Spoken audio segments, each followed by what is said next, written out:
Hi, Gary Owen. What's good? Good? Nothing? Nothing's good? Chilling? Chilling? Wait, that'd be all good. All good. Sorry. It's all good. It's all good. Welcome to Vlad TV. First time here. First time. Hopefully not the last. Right. So, you grew up in a trailer park. Yeah, right outside of, about 30 miles outside of Cincinnati, Ohio. Okay, and what was that like? It wasn't the best. I mean, it's like, it wasn't the, I think a lot of people might have had it worse, but it was what you think a trailer park is. You know what I mean?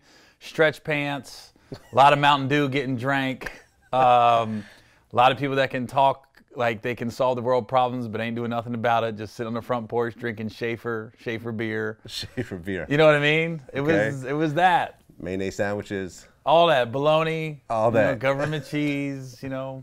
That's why when I see like stories about the ghetto, I'm like, we had that. Wait a minute, we stood in line for government cheese. You know what I mean? We had powdered milk. Was there like any crazy moments, you think growing up that you remember? We had a couple, with me doing a lot of racial humor and stuff. I tell a story on stage and people think I'm lying. We had an ice cream truck driver, and he was a black guy. His name was Sonny. Always drove to the trailer park, cool as anything. He'd always hook us up. Like I always tell people, if he was like a nickel short, he didn't care. He'd still give you the nutty buddy. If it was 30 cents and you had a quarter, he'd be like, don't worry about it, man. Cool, had a fro. It was just cool. And sometimes he'd have his daughters in the ice cream truck with him. So whenever you saw him coming down, whether he was going to get an ice cream or not, you always just waved. He was just that dude. He was like missing a tooth right here.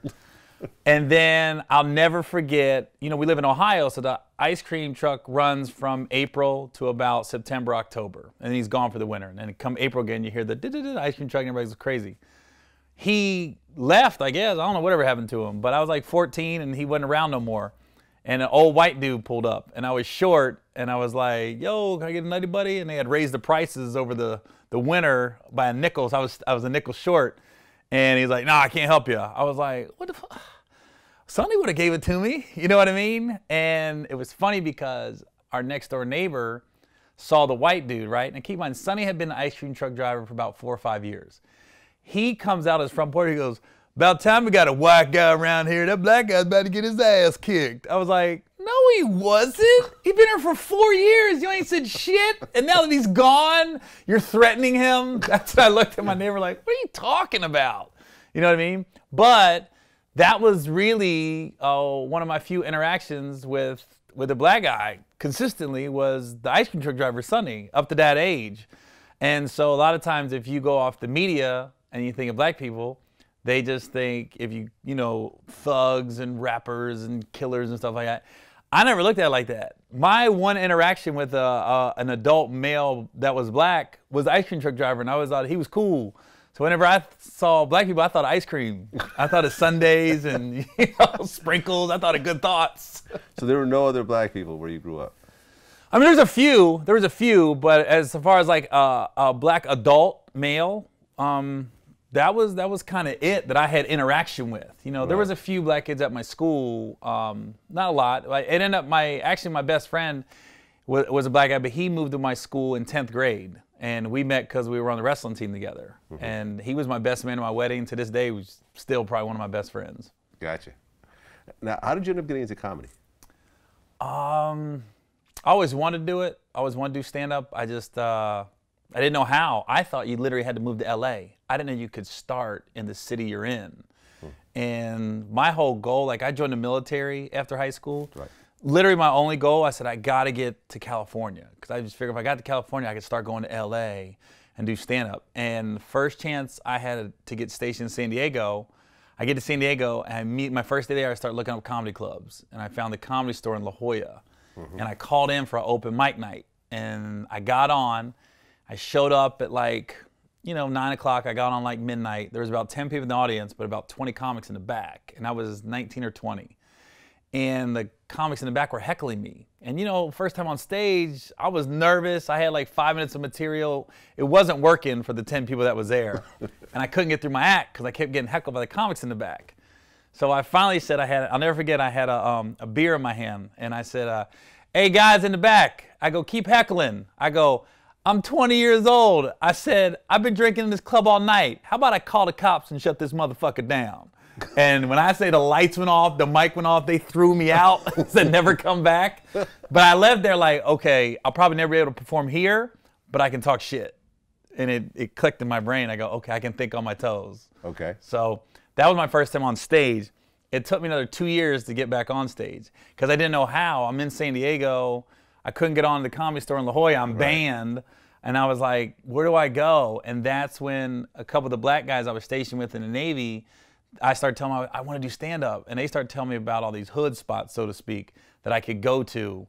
You just had to go to the black neighborhoods. And I was like, well, that's the only place I'm going to get up. So that's where I started going. That's where I started doing the, I don't want to say black comedy, but comedy for black people. Okay. So you started performing at black comedy clubs. Right. That was like your first real start. Right. Okay. And how was it like, you know, when you first started performing at those clubs?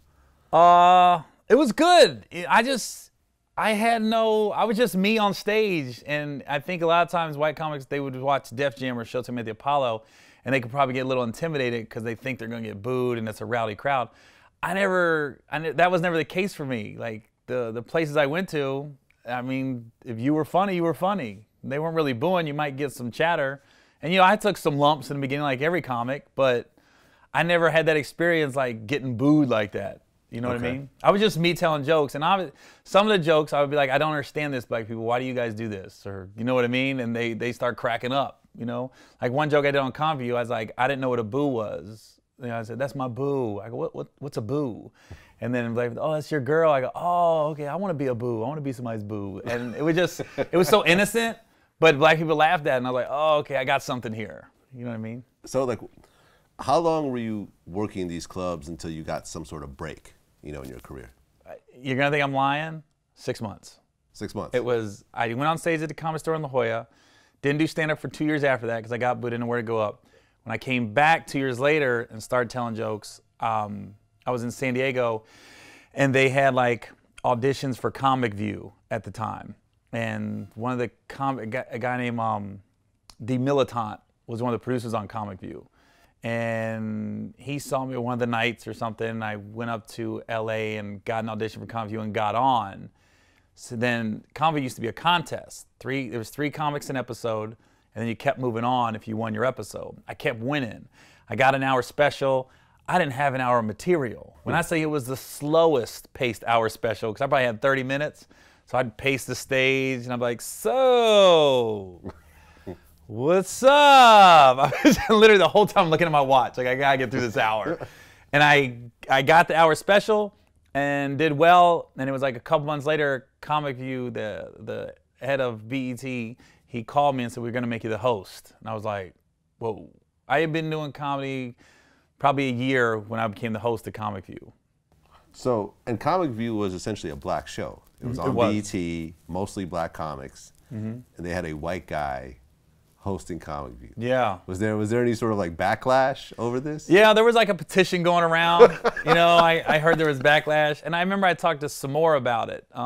She was cool. I met her in LA because at that point I was coming to LA a lot from San Diego, and she said, you know, no matter who's the host, there's going to be comics that find something they don't like about you. She goes, Samora said, I was the first female host, and people didn't like that.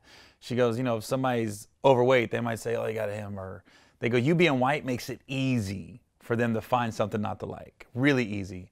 But once people got to know me, and a lot of the comics, I think they realized, oh, he's just Gary. I'm not trying to be a black dude. I'm not acting like somebody I'm not on stage.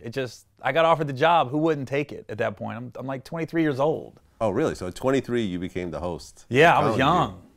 Well, so was that before or after that you won the funniest black comedian in San Diego? That was after.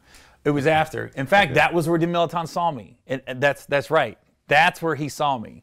De Militant saw me at that contest, and he was at Comic View, so he gave me his card, and that's when I went up to LA and auditioned for the show. So that's funny how that all tied together. I forgot that's where he saw me. But keep in mind, it was a radio calling contest.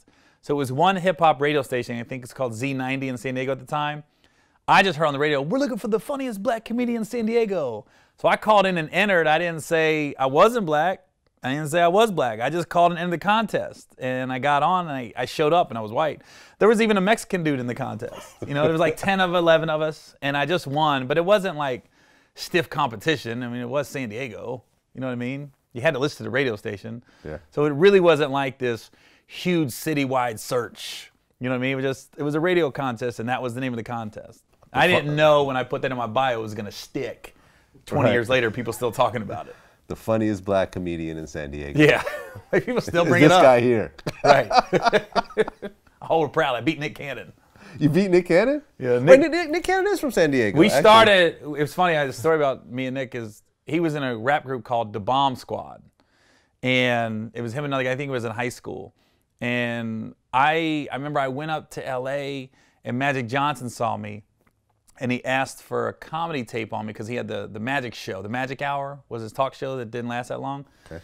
And I remember Nick and this guy that was managing him at the time called Samir Toma. They came to my house and Nick was still rapping, but he was an entertaining kid, you know what I mean? And I remember we were sitting there editing trying to put together some kind of highlight VHS tape. That's how long it was ago.